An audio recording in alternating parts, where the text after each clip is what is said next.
ഇന്ന് തെരഞ്ഞെടുക്കപ്പെട്ട ശ്രീ പിണറായി വിജയൻ മാറണമായിരുന്നു എന്ന് അഭിപ്രായം രേഖപ്പെടുത്തി. പക്ഷേ പ്രതിപക്ഷത്തിരിക്കുന്ന MLA-മാർക്ക് ഒരക്ഷരം പോലും പറയാൻ കഴിയുന്നില്ല. എനിക്ക് ആദ്യമായി ഈ നിയമസഭയിൽ സംസാരിക്കാൻ അവസരം ലഭിച്ചതിലുള്ള സന്തോഷം ഞാൻ മറച്ചുവെക്കുന്നില്ല. എനിക്ക് ഇതിന് അവസരം നൽകിയ എൻ്റെ പാർട്ടിയോട്, എൻ്റെ നേതാവ് പാണക്കാട് സയ്യിദ് സാദിഖ് അലി ശിഹാബ് തങ്ങളോടുള്ള നന്ദി ഞാൻ ഈ അവസരത്തിൽ രേഖപ്പെടുത്തുകയാണ്. സാർ, മൺമറഞ്ഞുപോയ ഒരുപാട് നേതാക്കന്മാർ പ്രതിനിധീകരിച്ചൊരു മണ്ഡലമാണ് എൻ്റെ നിയോജകമണ്ഡലം കൊടുവള്ളി.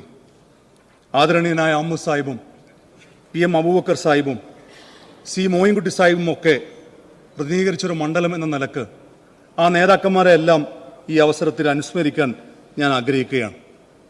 ഏറ്റവും ഒടുവിൽ ഡോക്ടർ MK മുനീർ MLA ആണ് ആ മണ്ഡലത്തെ പ്രതിനിധീകരിച്ചത്. അദ്ദേഹത്തിൻ്റെ പിൻഗാമിയാവാൻ ഭാഗ്യം ലഭിച്ചതുള്ള സന്തോഷം ഞാൻ ഈ അവസരത്തിൽ രേഖപ്പെടുത്തുകയാണ്. എന്നോടൊപ്പം പ്രവർത്തിച്ച വിദ്യാർത്ഥി യുവജന രാഷ്ട്രീയത്തിൽ എന്നോടൊപ്പം പ്രവർത്തിച്ച സഹപ്രവർത്തകരെയും ഞാൻ ഈ അവസരത്തിൽ നന്ദിയോടെ ഓർക്കുകയാണ്.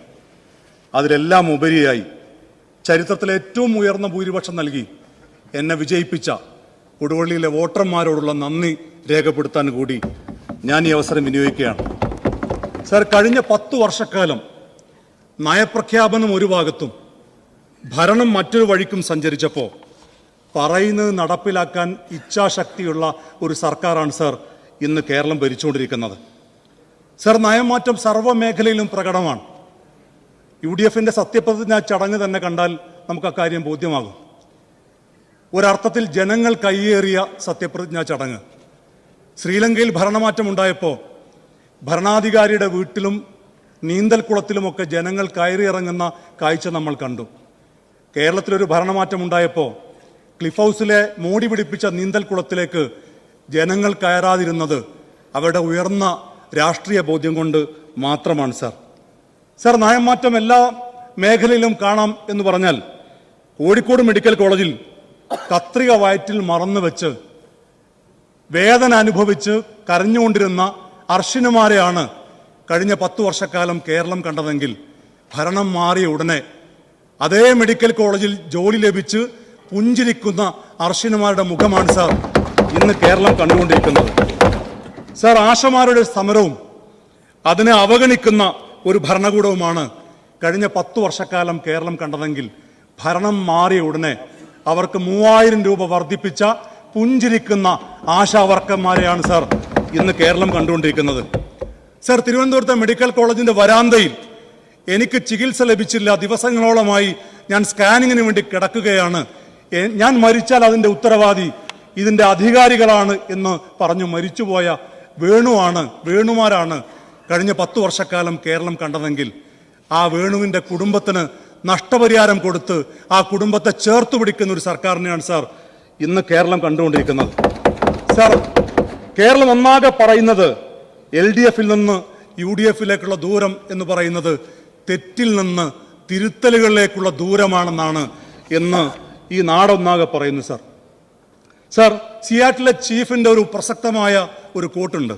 Only when the last tree has been felled, the last river poisoned, the last fish caught, men will know that he cannot eat മണി.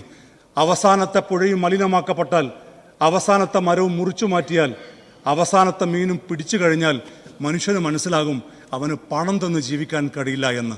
അങ്ങനെ മനസ്സിലാക്കുന്നതിന് മുമ്പായി അത് തിരിച്ചറിഞ്ഞ് പരിസ്ഥിതിയെ നശിപ്പിക്കുന്ന കേരളയിലടക്കമുള്ള പദ്ധതിയെ അറബിക്കടലിലേക്ക് വലിച്ചെറിഞ്ഞ് പരിസ്ഥിതി കിണങ്ങുന്ന വികസന സൗഹൃദ സംസ്ഥാനമാക്കി കേരളത്തെ മാറ്റും എന്ന് പറയുന്ന ഒരു സർക്കാരാണ് സാർ ഇന്ന് കേരളം ഭരിച്ചുകൊണ്ടിരിക്കുന്നത്. സാർ, കഴിഞ്ഞ 10 വർഷക്കാലം കേരളം ഭരിച്ചവർ തെരഞ്ഞെടുപ്പിനെ നേരിടുമ്പോൾ യഥാർത്ഥത്തിൽ ഭരണ നേട്ടങ്ങളല്ലേ പറയേണ്ടിയിരുന്നത്? പക്ഷെ ജനങ്ങളെ ഭിന്നിപ്പിക്കുന്ന, വർഗീയ ധ്രുവീകരണം ഉണ്ടാക്കുന്ന പ്രസ്താവനകളല്ലേ സാർ അവർ പറഞ്ഞത്? ലോക്സഭാ തെരഞ്ഞെടുപ്പിൽ UDF-ന് വലിയ വിജയമുണ്ടായി. രാഹുൽ ഗാന്ധിയും പ്രിയങ്ക ഗാന്ധിയും വയനാട്ടിൽ ജയിച്ചു. ആ ജയത്തെ എങ്ങനെയാണ് അവർ വിലയിരുത്തിയത്? ന്യൂനപക്ഷ വർഗീയതയാണ് പ്രിയങ്ക ഗാന്ധി ജയിക്കാനുള്ള കാരണം എന്ന് പറഞ്ഞത് പോളിറ്റ് ബ്യൂറോ അംഗമല്ലേ സാർ? സാർ, പഞ്ചായത്ത് തെരഞ്ഞെടുപ്പിൽ തോറ്റുപോയി ഇടതുപക്ഷം. ആ തോൽവിയിൽ നിന്ന് അവർ പാഠം പഠിച്ചോ? അവരെന്താ പറഞ്ഞത്? ഇവിടെ നേരത്തെ TV ഇബ്രാഹിം പറഞ്ഞില്ലേ, കാസർകോട്ടെയും മലപ്പുറത്തെയും ജയിച്ചവരുടെ പേര് നോക്കിയാൽ വർഗീയത മനസ്സിലാകുമെന്ന് പറയുന്ന തരത്തിലേക്ക് അധപ്പതിച്ചു പോയ ഒരു മുന്നണിയായി ഇടതുപക്ഷം മാറിയില്ലേ സാർ? സാർ, കാഫിർ സ്ക്രീൻഷോട്ടിൽ നിന്ന് ഒരു പാഠം പഠിച്ചോ? പേരാമ്പ്രയിൽ യൂത്ത് ലീഗിന്റെ സംസ്ഥാന സെക്രട്ടറി എൻ്റെ പ്രിയപ്പെട്ട സഹപ്രവർത്തക ഫാത്തിമ തൈലിയ മത്സരിച്ചപ്പോൾ കൗമിന്റെ കുട്ടി എന്ന് പറഞ്ഞ് ഇവർ പ്രചരണം നടത്തിയില്ലേ? അവസാനം എന്താ സംഭവിച്ചത്? LDFന്റെ കൺവീനറെ പരാജയപ്പെടുത്തി ഫാത്തിമ തൈലിയ പേരാമ്പ്രയിൽ നിന്നും ജയിച്ച് ഈ നിയമസഭയിൽ അംഗമാകുന്ന കാഴ്ചയല്ലേ നമ്മൾ കണ്ടത്? എന്നിട്ട് ഇവർ പാഠം പഠിച്ചോ? ഇവരുടെ CPMന്റെ കണ്ണൂർ ജില്ലാ സെക്രട്ടറി അദ്ദേഹം എന്താ പറഞ്ഞത്? കണ്ണൂർ ജില്ലാ സെക്രട്ടറി പറയുന്നത് കഴിഞ്ഞ നിയമസഭാ തെരഞ്ഞെടുപ്പിൽ ന്യൂനപക്ഷ വർഗീയത തിമിർത്താടി എന്നാണ്. പാഠം പഠിക്കാൻ ഇവർ തയ്യാറാകുന്നില്ല. ഇവിടെ നേരത്തെ സുമേഷ് സംസാരിച്ചപ്പോൾ പറഞ്ഞില്ലേ, ഇടതുപക്ഷം തകരുമെന്ന വ്യാമോഹം ആർക്കും വേണ്ട എന്ന്. ഞങ്ങൾക്ക് അങ്ങനെ ഒരു വ്യാമോഹവുമില്ല, അങ്ങനെ ഒരു മോഹവുമില്ല. ഇടതുപക്ഷം തകരണം എന്ന് ഞങ്ങൾ ആരും പറയുന്നുമില്ല. പക്ഷേ അങ്ങനെ ഒരു മോഹം നിങ്ങൾക്കുണ്ടോ? അങ്ങനെ ഉണ്ടായിരുന്നെങ്കിൽ ഇത്തരമൊരു നിലപാടാണോ നിങ്ങൾ സ്വീകരിക്കുക? സർ, ഞങ്ങളുടെ നേതാവ് PK കുഞ്ഞാലിക്കുട്ടി സാഹിബിന് കഴിഞ്ഞ നിയമസഭാ തെരഞ്ഞെടുപ്പിൽ ലഭിച്ച ഭൂരിപക്ഷം 85,000-ആണ്. സർ, നിങ്ങളുടെ നേതാവ് കഴിഞ്ഞ നിയമസഭാ തെരഞ്ഞെടുപ്പിൽ ഇടതുപക്ഷ മുന്നണിയെ നയിച്ച നേതാവിന് ആകെ കിട്ടിയ വോട്ട് 85,000-ആണ്. സർ, ഇത് ജനങ്ങൾ കൃത്യമായി വിധി എങ്ങനെയാണ് രേഖപ്പെടുത്തിയത് എന്നതിന്റെ നേർരൂപമല്ലേ സർ? എന്നിട്ടും പ്രതിപക്ഷ നേതാവിനെ തെരഞ്ഞെടുക്കുമ്പോൾ ജനങ്ങൾ എതിരായി വിധി എഴുതിയ ഒരാളെ തന്നെ നിങ്ങൾ പ്രതിപക്ഷ നേതാവാക്കി. എന്നോടൊരു DYFIയുടെ നേതാവിൻ്റെ ഒരു സുഹൃത്ത് എന്നോട് ചോദിച്ചത്, ഞങ്ങൾക്കൊരു കരിങ്കൊടി പ്രകടനം നടത്താനുള്ള അവസരം എങ്ങനെ ഞങ്ങൾക്ക് കിട്ടുക? ഞങ്ങൾ എങ്ങനെയാണ് ഒരു കരിങ്കൊടി പ്രകടനം നടത്തുക? ഞാൻ ചോദിച്ചു, അതെന്തേ? നിങ്ങളുടെ കാലത്ത് നിങ്ങൾ പ്രതിപക്ഷത്തിരിക്കുമ്പോൾ കരിങ്കൊടി പ്രകടനം നടത്തിയതിന്റെ പേരിൽ ഹെൽമറ്റ് ഉപയോഗിച്ച് തല തല്ലിപ്പൊളിച്ചപ്പോ അത് രക്ഷാപ്രവർത്തനമാണ് എന്ന് പറഞ്ഞ് അന്നത്തെ മുഖ്യമന്ത്രിയാണ് ഇന്നത്തെ പ്രതിപക്ഷ നേതൃസ്ഥാനത്തിരിക്കുമ്പോൾ ഞങ്ങൾക്കൊരു കരിങ്കൊടി പ്രകടനം പോലും നടത്താൻ കഴിയില്ല എന്ന് പറയുന്ന തരത്തിലേക്ക് DYFI നേതാക്കന്മാർക്ക് പോലും കാര്യം മനസ്സിലായി.